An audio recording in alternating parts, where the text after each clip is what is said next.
Welcome back to the Sportsline. He's Dennis, I'm Rich, and we're joined now by the athletic director over at Liberty University, Ian McCaw. Kind enough to join us here on the show. Hi, Ian. How are you?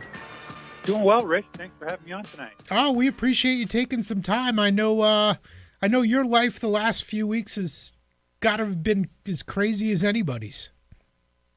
Yeah, it really has been a lot going on as we welcome student athletes back to campus and get ready for the fall, which unfortunately I think at this point is going to be limited to football. Our ASUN sports have been postponed to the spring, so at this point we're looking forward to getting football kicked off on September 19th. Ian, right now you have a 10-game schedule, which you got to be thrilled to have 10 games on your schedule with the way things are happening with conferences closing down and postponing football to the spring. You got to be thrilled that you've got 10 games on your schedule right now. Yeah, Dennis, we really are, and that's similar to the SEC's playing 10 and the ACC and Big 12. So we're very much aligned with the Power 5 conferences in terms of the number of games. And how amazing is it to sit here in late August with knowing that the Liberty Flames are playing, but Ohio State won't be, USC won't be, Michigan won't be. It's remarkable. So, there's 76 teams out of 130 FBS programs that are planning on playing this season, and we're excited to be one of them. You know, and there, it's obvious the commitment that Liberty's made to athletics over the, not only over the history of the school, but specifically in recent years. So, for a lot of us, we're not really surprised that you guys are pushing forward and certainly excited that you guys want to play football and that there are some conferences that want to play football. But obviously the safety of the athletes are, extremely important as well. And that's going to be a very, very delicate balancing act, no? It really is, and our sports medicine staff has done a tremendous job, really from day one when our student athletes started coming back to campus, just in terms of setting up health and safety protocols, the testing process that we've put in place, and really just doing everything to ensure a safe environment for our student athletes. That's been a forefront of all we've done, and we feel very good about where we are at this point in time, but as we've seen around the country, some of these outbreaks can happen, and they can happen quickly, and they can happen broadly. So, we need to be diligent, and we're doing a lot of education with our student athletes as well about good hygiene and social distancing and masking, and most importantly, making good social choices. We're talking with Ian McCaw, the athletics director at Liberty University. Ian, last Thursday when it was announced that the Southern Conference would not be playing football in the fall and shifting to hopefully a spring season for them. Of course, VMI is in the Southern Conference, and their first game of the year was scheduled to be played at UVA on September 11th. Was there any chance, or did you and UVA hook up to try and schedule a game early in the season? Yeah, we really didn't speak to Virginia, Dennis, just because we already have 3 Power 5 games in the schedule out of 10, and that's a fairly substantial task for our team, and so we really as we went down to 8 games, we lost 4 of the original 12, and we were down to 8. We were looking for an FCS team to replace North Carolina A&T. And then we were looking for a group of 5 team, and we were able to get a game with Coastal Carolina. And, of course, that's a great rivalry series, and we're really excited to renew that rivalry and do it this year. Being independent, has that made your job extremely more difficult trying to schedule games? Because for a lot of the conferences, it's easy to just say you're going to play 10 conference games and – or 9 conference games and 1 non-conference game, or, whatever the case may be. You don't have the luxury of sitting back and say, okay, we'll just play a bunch of conference games. That's not a problem. You had to go out and find other games. That would seem to make your job even more difficult than, someone who was in a conference. Yeah, Rich, it really is. And first of all, Mickey Gritty and our staff has done an amazing job because that's his role is to handle football scheduling. But you're right, we're challenged every year because we have to schedule 12 games from scratch, whereas most anyone who's in a conference probably has 8 or 9 already established. So it's already a challenging job. But then when you find yourselves in a situation like this where you begin to lose games, we're really concerned. But I think we would have had plenty of other options if we needed to, but a couple of things we did was Coach Freeze thought it would be better to pause the start of the season to allow a little more time for acclimation and preparation for the season. We had our spring football cut short, so I think that's been a good decision. And again, just settling in on a 10-game schedule, we were able to get those 2 games, the 9th and 10th games, replaced fairly easily. So it's worked out very well for us. As an athletics director, Ian, you always have a lot of fires to put out and problems that come up that maybe you haven't anticipated. But for this to have happened around the country, but, for your job as an athletics director, how difficult has it been for you? I mean, does it keep you up at night trying to figure out what you're going to be doing the next day and what precautions you have to take? Just how tough has this been on you and your staff? Yeah, well, I'm blessed with a wonderful staff, and they're doing a terrific job, especially the sports medicine group in particular. But it affects everybody from academic advising, game operations, ticket sales. Really, our entire staff has had to chip in, and it is very challenging, Dennis. And I think the biggest thing, and this is probably relatable to people in every business or every walk of life, is things that you took for granted and had a normal routine for.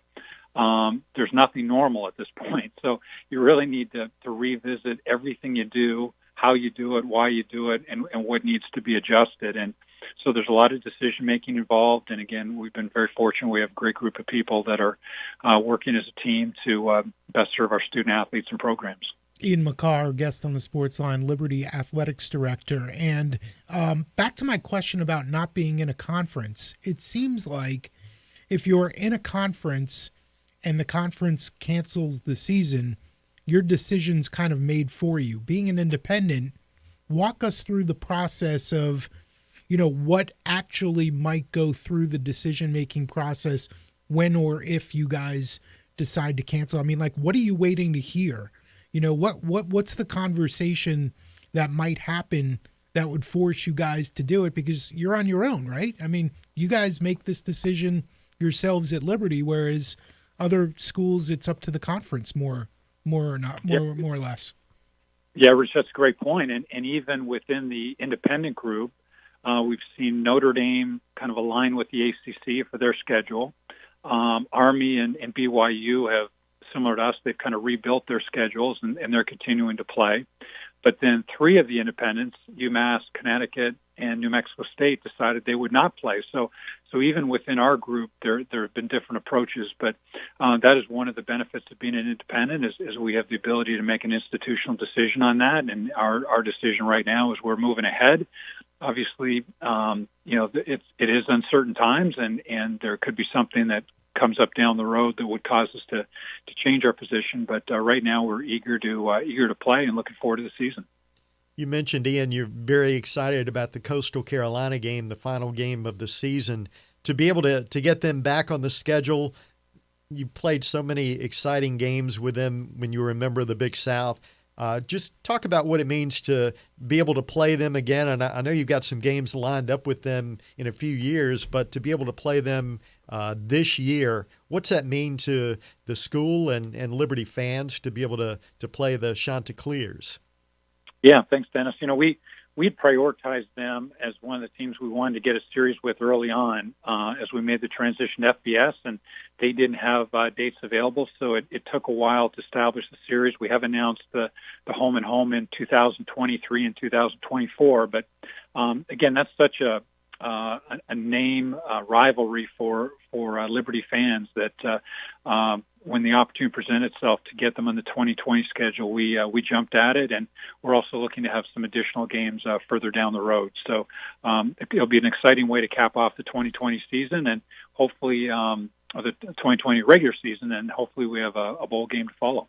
Yeah, I heard you mention that or elsewhere. I think it was on the Flames Minute, as a matter of fact, an interview with you yesterday, and you talked about making a bowl game this year. What can you tell us about the bowls and what they're going to look like?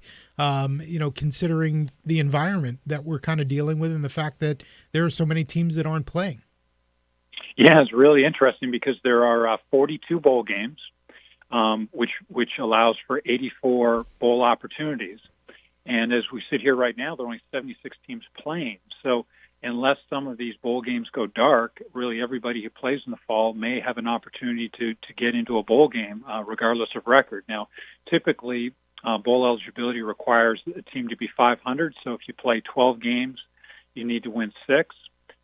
This year, because we're playing 10, we need to win 5, and we can count up to 2 FCS games or wins towards bowl eligibility. So if we go 5-5, we're assured of a bowl opportunity. But again, unless bowl games go dark, there will be some teams below 500 that will be afforded opportunities.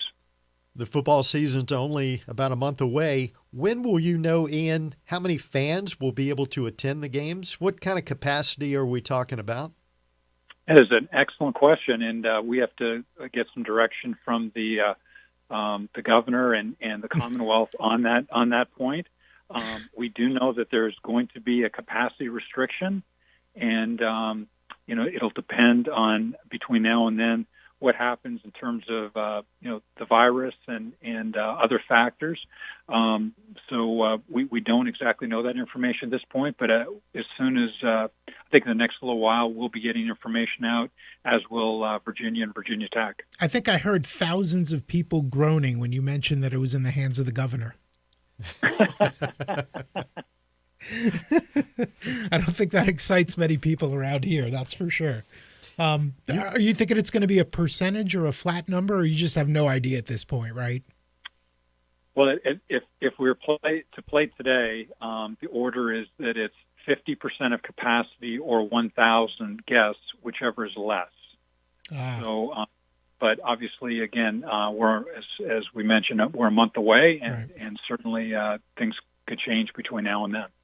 Ian, you've also got another big project on campus, a new basketball and volleyball facility that's got to be real close to final completion, correct?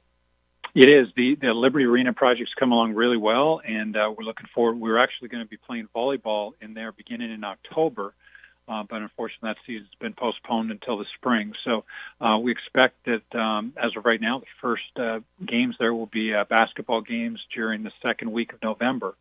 And it's a tremendous facility. It'll be a great home court advantage, a very dynamic environment, and all the state-of-the-art amenities for fans. And so we're really excited to open that facility. So the schedule's out. We're plowing forward with football. What's the next big challenge on your plate? Well, there are plenty. Where do you want him to start, Rich? Well, I mean, I guess I just meant in terms of football and COVID and, I mean, because, getting the schedule out, I mean, obviously that sends a really bold message that you guys are planning to move forward. Is there anything that's kind of, what's the next thing, the next hurdle that we need to overcome to feel like, we're getting even closer to football being played, would you say? Yeah, the next step is really what we just spoke about a couple minutes ago is the capacity restrictions, and then figuring out ticketing and social distancing and how game operations are going to work. So we have actually a meeting tomorrow morning, and we'll have many more on that topic. But really putting that together and trying to accommodate our fan base the best we can in light of the restrictions that we're going to face. Ian, for the Liberty Arena, how many fans can you fit into that arena? I know it's going to give you guys much more of a home court advantage, kind of a tighter arena where it should make a big difference as far as cheering for the home team. It will. It's 4,000 seats, and we have some really nice amenities with club seating and loge boxes. So there'll be more premium seating than we had to work with in the Vines, but not as many total seats. So we're looking forward to just creating a dynamic home court advantage, game in, game out for our programs, and we're really excited about what that's going to do for Liberty basketball. And of course, the men's program is thriving under Richie McKay with back-to-back conference championships, and our women's team won a co-championship this year since they weren't able to play the conference final. So we're looking forward to some great basketball in the years to come. Yeah, we're looking forward to basketball, and we're got our fingers crossed for football. I know you do as well. We appreciate you taking a couple minutes for us. Thank you so much. Thank you for having me. Thanks, Ian. Ian McCaw, Athletics Director at Liberty.